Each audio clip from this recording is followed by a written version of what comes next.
Tolérance zéro à l'égard des violences faites aux femmes et aux filles. En Afrique de l'Ouest, plus de 40% des femmes sont victimes de violences et 65% le sont. En Afrique centrale, selon le réseau des femmes élues locales d'Afrique. Pour mettre fin à ces exactions, l'Union africaine tient depuis 2 ans une campagne sur la masculinité positive. Les leaders africains se sont engagés à lutter contre les discriminations et les violences contre les femmes et les filles, à soutenir le leadership féminin dans toutes les sphères politiques, sociales, culturelles et économiques. Il n'y a point de liberté ni de prospérité sans l'épanouissement et la pleine jouissance des droits fondamentaux de toutes les femmes africaines.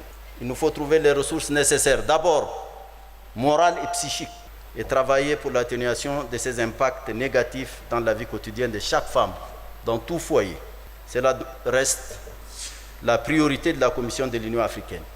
Les violences contre les femmes se caractérisent par le viol dans les zones de conflit, les mariages forcés, les grossesses précoces, les mutilations génitales, l'accès limité à la terre, les discriminations au poste de gestion. Placé sous le thème « Faire avancer les actions et promouvoir la masculinité positive pour mettre fin à la violence faite aux femmes et aux filles », pour Bineta Diop, cette action des dirigeants africains doit être en faveur de l'augmentation des investissements pour la protection sociale des femmes.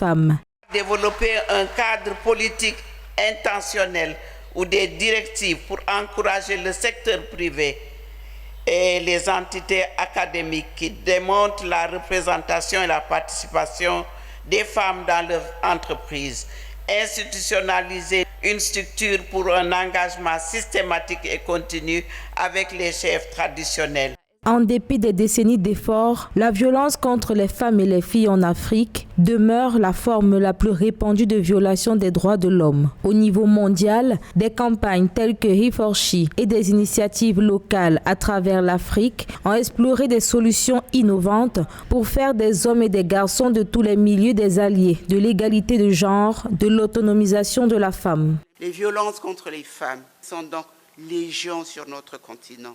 Je propose l'adoption de lois adéquates et protectrices sanctionnant durement les auteurs des violences contre les femmes et les filles, l'amélioration du système judiciaire, la création de fonds pour l'autonomisation des femmes à côté de ceux qui existent déjà. Pour Macky Sall, président en exercice de l'Union africaine, il ne suffit pas de dire ça suffit. Il faut agir. Agir pour que cesse l'omerta du silence en temps de paix comme en temps de guerre.